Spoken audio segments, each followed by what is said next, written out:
Waalaikumsalam warahmatullahi wabarakatuh. Ustaz, maaf, saya maafkan. Saya dan istri ingin sekali pergi naik haji. Sama, kita semua ingin pergi naik haji. InsyaAllah dimudahkan oleh Allah Subhanahu wa Ta'ala.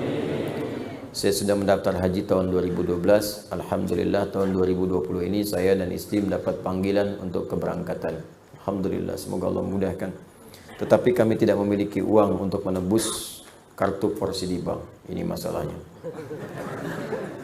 Dan talangan sebesar 46 juta untuk kami berdua. Pertanyaannya, bolehkah atau halalkah bila kami meminta sumbangan ke sana kemari untuk membayar keberangkatan haji kami? Terima kasih atas penjelasannya.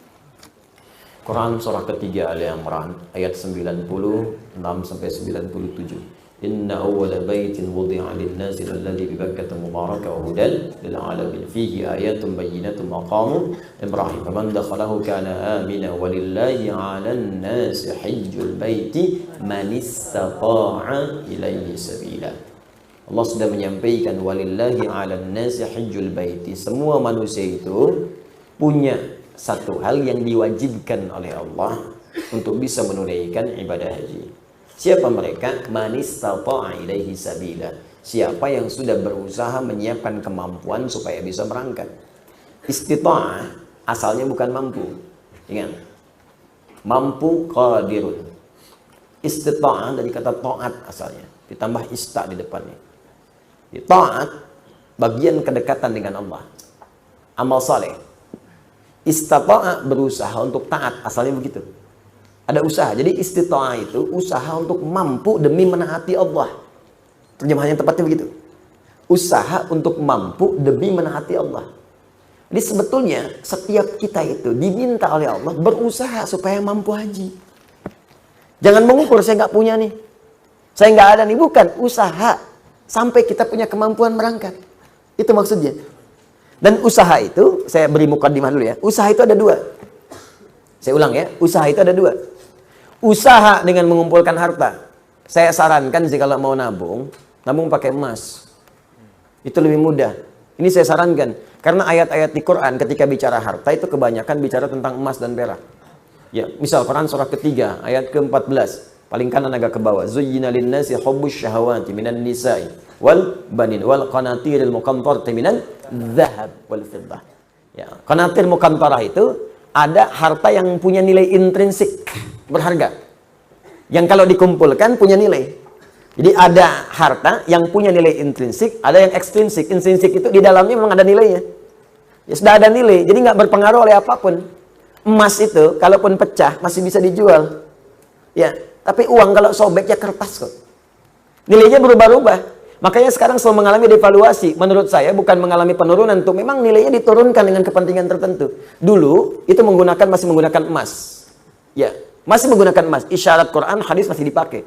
Bahkan di Amerika pun masih pakai. Pada tahun 1930-an, 1934 dari 1932 itu diuji coba. Dia ada sekumpulan orang berkumpul memikirkan sifat monopoli. Bagaimana memonopoli dunia dari sistem keuangan. Maka diwujudkanlah uang kertas itu. Diuji coba asalnya di negara barat sana. Lokal sifatnya. Lokal. Apa yang diuji coba? Ditarik emas-emas dari penduduk lokal, dibuatlah uang kertas. Yang tidak mematuhi diberikan hukuman. Maka dari situ diberikan uang kertas, tapi uang kertas itu masih punya nilai setara dengan emas. Diberikan per onsnya emas itu setara dengan $20 pada masa itu. Terus orang nukar tuh. Yang sadar bahwa kertas ini nggak punya nilai intrinsik, maka dia menyimpan kemudian emasnya di tempat lain. Supaya tidak kena hukuman. Ini kisah nyata ini, nanti ada perjanjiannya. Nah teman-teman sekalian, apa yang terjadi? Ketika uang itu sudah menyebar dan emasnya cukup terkumpul, maka diturunkan, didevaluasi nilainya. Yang tadinya per onsnya $20, ya diturunkan nilainya. Seakan-akan harga emas itu jadi naik, padahal emas itu segitu-gitu aja. Ya, uangnya turun lagi. Jadi berapa? $35. Ya, nilainya terus bertambah. Jadi seakan-akan jadi mahal gitu. Ya, padahal uangnya diturunkan, nilai uangnya yang turun, bukan barang yang naik. Apa yang terjadi ketika mereka melihat kemudian jadi nilai itu berkurang, si emas itu kemudian punya nilai lagi, disetarakan lagi, akhirnya mereka borong lagi. Melihat uji cobanya berhasil, maka dipaksakanlah ke seluruh dunia. Maka dipaksa mata uang yang kita gunakan untuk turun nilainya. Mata uang mereka naik. Makanya satu kita balas dengan 13.000. Mereka cuma mengeluarkan satu, kita keluarkan 13.000, dikuraslah kemudian harta benda kita keluar. Paling gampang. Makanya nggak ada nilainya. Tempat lain ada yang 20.000, mereka ngasih satu, kita ngasih 20. Dan yang paling gampang itu kan kertas. Kertas kalau disobek, dihilangkan nilainya, nggak ada nilai. Sudah pulaunya keluar, sudah hartanya keluar, sudah emasnya diambil, ditukar dengan kertas. Mana ada kita nukar emas dengan kertas? Kertas nggak ada nilainya, disobek udah hilang. Bagaimana sekarang kalau mereka hilangkan? Kami sudah tidak menggunakan sistem uang lagi. Sementara harta benda kita sudah pindah. Apa yang mau kita sesali kemudian hari? Nah, makanya ini bahasa, ini ilmiah ya, ilmiah. Kalau mau diskusi silahkan. Ini ilmiah. Jadi kita diskusi. Nah, makanya dulu Bung Karno ketika membuat uang itu konsultasi pada ulama. Dan ulama mengusulkan tetap berikan nilai intrinsik di uang kertas itu setara dengan emas sekian ons misalnya. Ya sekian gram. Supaya ada nilainya. Kalau enggak itu jadi kertas. Itu sempat dipakai. Coba belajar sejarah yang baik. Cek lagi ke belakang. Dulu nilai uang kita itu ada setara dengan emasnya. Belakangan kemudian dihapuskan jadi kertas saja di situ. Makanya nilainya semakin melemah. Sebetulnya bukan uangnya yang lemah, bukan bendanya yang naik, uangnya yang dilemahkan. Kalau bendanya segitu-gitu aja, tempe kan gak berubah segitu-gitu juga. Cuma nilai uangnya melemah, seakan-akan tempenya naik, padahal keratnya segitu aja. Akhirnya tempe pun disesuaikan dengan uang. Ya kan, 2.000 tebel, 1.000 tipis gitu kan. Ya, 500 udah tipis dibelah. Tuh kan? Itu coba belajar di situ. Terus ada perjanjian dulu, se-Eropa itu diajak kumpul. Makanya bikin dulu ada The Fed ya, masih sekarang sampai ada. Terus IMF dibuat pada saat itu untuk ngutang-ngutangi. Ya itu ini pelajaran ya, mesti kita tahu gitu ya, konteks ini untuk belajar. Makanya ekonom kita itu selain pintar mesti soleh. Supaya dengan kesolehannya bisa memberikan manfaat untuk bangsa. Itu poinnya. Dan kita mesti belajar. Nah termasuk ini bisa dibawa bekal untuk haji. Kalau mau haji, mau umrah, nabung pakai emas. Nggak akan berubah. Nabung pakai emas. Silahkan ada logam mulia, ada dinar, kumpulkan. Demi Allah saya katakan ya, nilai itu, karena emas tuh punya nilai intrinsik, maka dia akan terus naik. Akan setara. Harga kambing di masa Nabi sampai sekarang pun sama nilainya segitu. Dia walaupun orang kelihatan naik sekian juta. Dulu cuma 1, sekarang juta. Dinar cuma 1 dinar, selesai. Dari dulu 1 dinar, sekarang 1 dinar. Ya. Dari dulu emasnya sekian, ya sekian. Anda kalau nabung pakai emas, mungkin nggak akan 20 tahun, 40 tahun. 10 tahun Anda pakai Haji ONH Plus tuh. Kenapa? Karena yang Anda kumpulkan tuh nilainya itu terus naik. Sementara kalau Anda nabung segitu-gitu juga. Juta ya sejuta. 25 juta ya 25 juta. Cuman persoalannya ketika berangkat, didevaluasi nilainya seakan jadi mahal. Naik. Di kerja keras Anda itu terkumpulnya cuma segitu. Coba bayangkan kalau 10 tahun Anda dapat penghasilan, belikan emas. Mungkin akan turun jaraknya. Orang yang nabung 20 tahun ngantri lama-lama, mungkin Anda cuma 10 tahun pakai ONH Plus. Dapat Anda di situ. Kalau nggak percaya silakan coba buktikan pelan-pelan di situ. Dan tidak melanggar hukum. Karena uang transaksi yang kita gunakan tetap rupiah. Kita nabung pakai emas, jual pakai rupiah, setelah itu berangkat. Ya kan? Apa yang dilanggar? Nggak ada yang dilanggar. Dan kita memberikan pelajaran bahwa ada nilai di balik itu ketika mengikuti tuntunan-tuntunan Rasulullah SAW dan menghidupkan nilai kebangsaan kita di situ. Jelas sampai sini? Baik, itu bagian pertama. Yang belum jelas adalah kembali ke sini tadi. Nah, sekarang bagaimana keadaannya? Yang kedua, ada kesalahan yang fatal juga yang kedua. Apa kesalahannya? Dana talangan. Jelas kok kaidah Qur'annya. Kalau mampu berangkat, belum mampu nunggu, nabung dulu. Gitu, ini ditalangin. Sehingga ketika ditalangin, terlihat semua mampu, padahal belum tentu ada kemampuan. Ketika ditalangi, antrian muncul, karena semua orang pengen daftar, karena merasa ditalangi. Akhirnya apa yang terjadi? Yang tadinya setahun, cuma 2 tahun, orang dulu cuma bulan-bulan, Pak, nunggu. Setahun nanti bahkan ada yang, insya Allah bulan depan haji, berangkat bulan depan. Sekarang nggak bisa 10 tahun lagi. Masya Allah. Ya, barengan sama cucu berangkat. Ada yang baru lahir udah daftar haji. Baru lahir. Ada yang di kandungan udah daftarin haji. Kandungan.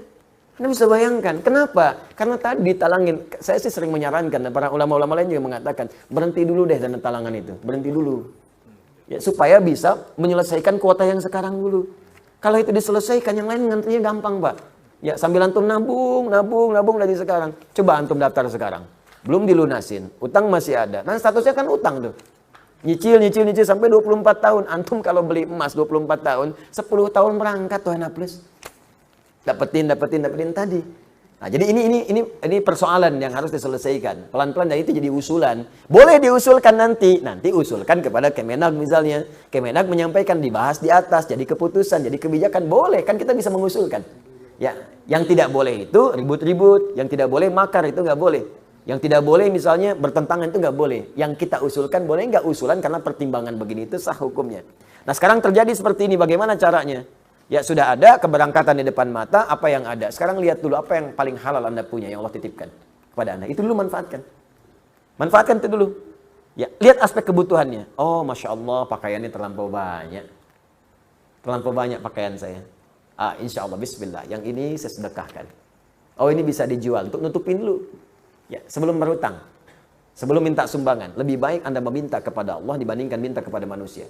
Bagaimana cara minta kepada Allah? Gunakan amal saleh. Datang Anda, khidmat ke masjid, khidmat ke orang saleh, khidmat misalnya ke orang yang iri, tanya. Kalau antum rajin sekali, iya ini ikhtiar saya untuk bisa berhaji. Ikhtiar saya berhaji. Ini rumus ada di Quran surah kelima ayat 35. Paling kanan sebelah bawah. Ya ayyuhalladzina amanu taqullaha wabtaghu ilaihil wasilah. Hai orang-orang beriman, tingkatkan takwamu kepada Allah. Dengan takwa itu cari wasilah untuk mewujudkan harapan dan doa-doamu. Jadi Allah meminta tingkatkan lewat takwa. Meminta sumbangan tidak dilarang. Cuman itu barangkali kurang mendekati nilai takwa. Kalau bisa, berikhtiar dengan takwa.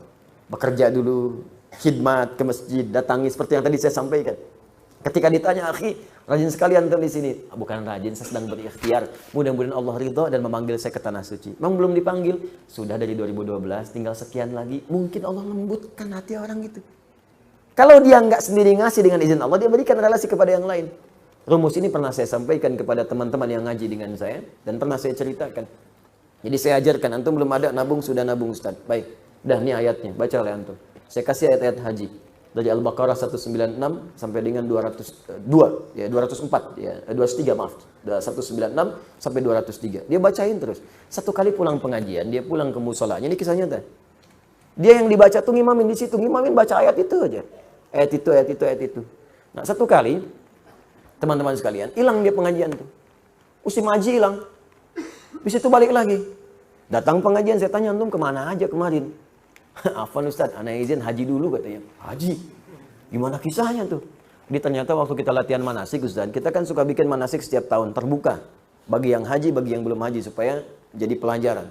Ya, kita adakan di Bekasi dengan miniatur-miniatur, Ka'bah, miniatur macam-macam.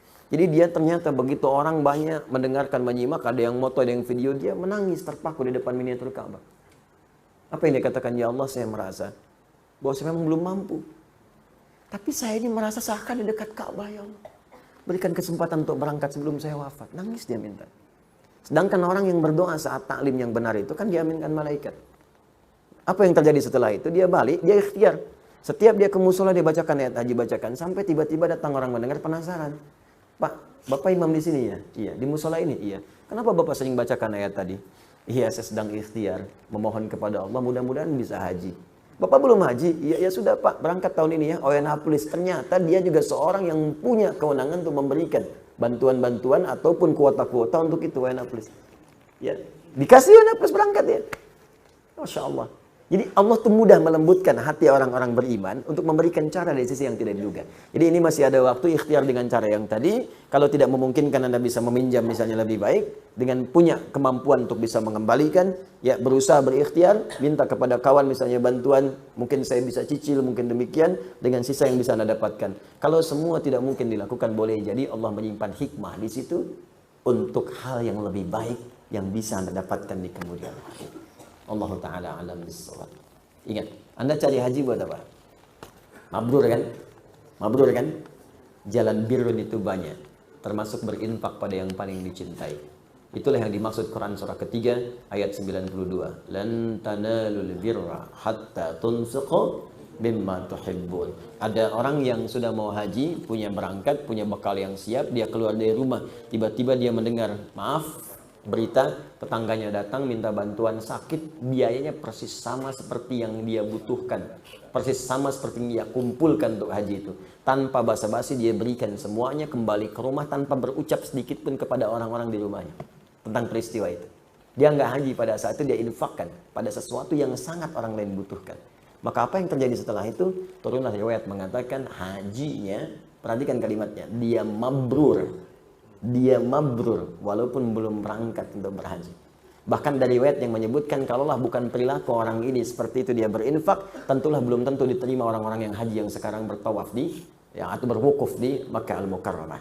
Ini ungkapan, namanya mubalaghah. Maksudnya belum tentu diterima, bukan gak diterima, bukan. Maksudnya saking tingginya amalan orang ini sampai belum berangkat pun dia sudah mendapatkan mabrur si Allah Subhanahu wa taala.